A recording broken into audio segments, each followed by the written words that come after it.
Hello শিক্ষার্থী বন্ধুরা, কেমন আছো তোমরা? আমি দীপ্ত কুমার পাল। এই পর্বে আমি তোমাদের তৃতীয় শ্রেণী বাংলা বইয়ের অর্ধবার্ষিক পরীক্ষার সাজেশন দেব, বা এখান থেকে তোমরা পরীক্ষায় কমনও পেতে পারো।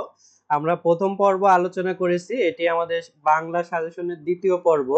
তো সবগুলো পর্ব তোমরা ভিডিও ডিসক্রিপশনে পেয়ে যাবে। তো দেখো, এখানে আছে ক্রমবাচক সংখ্যা, এগুলো আমরা শিখে রাখবো। একই সারি, দল বা শ্রেণীতে অবস্থিত কোনো ব্যক্তি বা বস্তুর সংখ্যার ক্রম বা পর্যায় বোঝাতে ক্রমবাচক সংখ্যা ব্যবহৃত হয়। যেমন দ্বিতীয় লোকটিকে ডাকো, এখানে দ্বিতীয় হচ্ছে ক্রমবাচক। এখানে গণনায় একজনের পরের লোকটিকে বোঝানো হয়েছে, যে একজনের পরে আরেকজন মানে দ্বিতীয়। লোকটির আগের লোকটিকে বলা হয় প্রথম, অর্থাৎ দ্বিতীয় লোকের আগের লোক হচ্ছে প্রথম ছিল, এবং প্রথম লোকটির পরের লোকটিকে বলা হয় দ্বিতীয়। এরূপ তৃতীয়, চতুর্থ ইত্যাদি। ক্রমবাচক সংখ্যার আরেক নাম হচ্ছে পূরণবাচক সংখ্যা। নিচে 1 থেকে 20 পর্যন্ত সংখ্যার ক্রমবাচক সংখ্যা এর সংক্ষিপ্ত রূপ দেয়া হলো। দেখো, এগুলোই আমরা এখন করব। তাহলে আমরা কি জানলাম? দেখো, ক্রমবাচক সংখ্যার আরেক নাম হচ্ছে পূরণবাচক সংখ্যা। তো এখানে দেয়া আছে সংখ্যা, এখানে ক্রমবাচক সংখ্যা, তারপরে ক্রমবাচক সংখ্যা সংক্ষিপ্ত রূপ। তো এখানে একের ক্রমবাচক সংখ্যা প্রথম, এবং এর সংক্ষিপ্ত রূপ হচ্ছে একম। দেখো, এই যে সংখ্যার এক আর প্রথমের যে শেষ বর্ণ ম আছে সেটি নিয়ে প্রথম, একম, প্রথম। তারপরে সংখ্যা 2 দ্বিতীয়, দ্বিতীয় 2 29, 3 তৃতীয়, 3 29, তৃতীয়, 4 চতুর্থ, চতুর্থ 4 থয়রেব, চতুর্থ, 5 পঞ্চম, 5 ম, পঞ্চম, 6 ষষ্ঠ, স মূর্ধন্য ষষ্ঠ, ষষ্ঠ, 7 সপ্তম, 7 তারপরে ম, সপ্তম, 8 অষ্টম, 8 ম, অষ্টম, 9 নবম, তারপরে 9 ম, নবম, 10 দশম, তারপরে 10 দে ম, দশম। তাহলে পরফলা থ ম, প্রথম, দয়বয়সী তয় দীর্ঘ 29, দ্বিতীয়, তয়রি তয় দীর্ঘ 29, তৃতীয়, চ তয়সু থরে, চতুর্থ, প ইয় চ ম, পঞ্চম, মূর্ধন্য স মূর্ধন্য ষষ্ঠ, ষষ্ঠ, দন্তেশ্ব পয়তয় ম, ষষ্ঠম, মূর্ধন্য ষয়টয় ম, অষ্টম, দন্তেন্ন ব ম, নবম, দ তালবস্য ম, দশম। এভাবে আমরা ক্রমবাচক সংখ্যাগুলো মনে রাখতে পারি: প্রথম, দ্বিতীয়, তৃতীয়, চতুর্থ, পঞ্চম, ষষ্ঠ, সপ্তম, অষ্টম, নবম, দশম। এভাবে 1 ম, 2 29, 3 29, 4 থয়রে, 5 ম, 6 মূর্ধন্য ষষ্ঠয়, 7 ম, 8 ম, 9 ম, 10 ম। তারপরে আমরা বিরাম চিহ্ন শিখব। দেখো, এখানে বিরাম চিহ্ন আছে। তো লেখার সময় বাক্যের অর্থ স্পষ্টভাবে বোঝার জন্য বাক্যের মধ্যে বা বাক্যের শেষে যেসব সাংকেতিক চিহ্ন ব্যবহার করা হয় তাদের বিরাম চিহ্ন বলে। নিচে বিভিন্ন প্রকার বিরাম চিহ্নের নাম ও আকৃতি দেয়া হলো।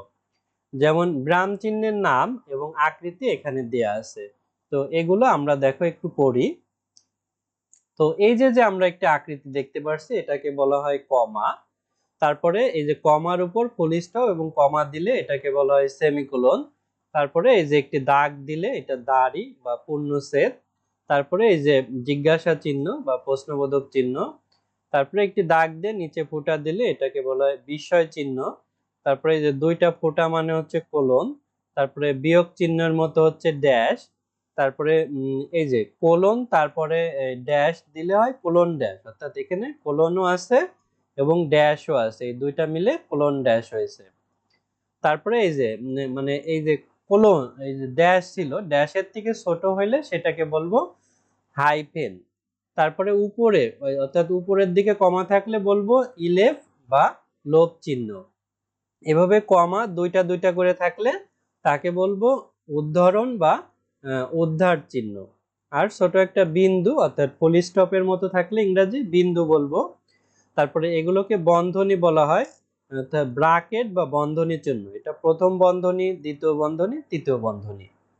আশা করি তোমরা বিরাম চিহ্নের ব্যবহার বুঝতে পেরেছো। তারপরে দেখো, এখানে কি আছে, বলছে যে অনুচ্ছেদে পাঠ্য বই থেকে বিরাম চিহ্ন ব্যবহার করি। এখানে আমরা কিছু উদাহরণ দিয়েছি, দেখো তিথি গ্রামে বেড়াতে এসেছে, তাহলে এখানে আমরা দাড়ি ব্যবহার করব। কি ঠান্ডা হাওয়া, এখানে আশ্চর্যসূচক চিহ্ন ব্যবহার করব। তারপরে গতে তিথি কোথায় থাকে, এটা প্রশ্ন করা হয়েছে, প্রশ্নবোধক চিহ্ন। গণেশ কাকা বললেন ফিরতে হবে, এখানে দাড়ি ব্যবহার করব আমরা। তারপর দেখো এখানে বাক্য আছে, এখানে আমরা দাড়ি কমা এগুলো ব্যবহার করব। তো নদীর তীর ধরে নৌকা চলছে দূর থেকে, অর্থাৎ এই যে নদীর তীর ধরে নৌকা চলছে, এখানে দাড়ি হবে।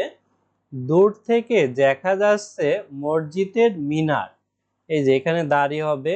দেখা যাচ্ছে গ্রামের বাজার, বটতলার মাঠ, তাহলে বাজার কমা বটতলার মাঠ কমা মন্দির, তো মন্দির হয়ে এখানে দাড়ি হবে।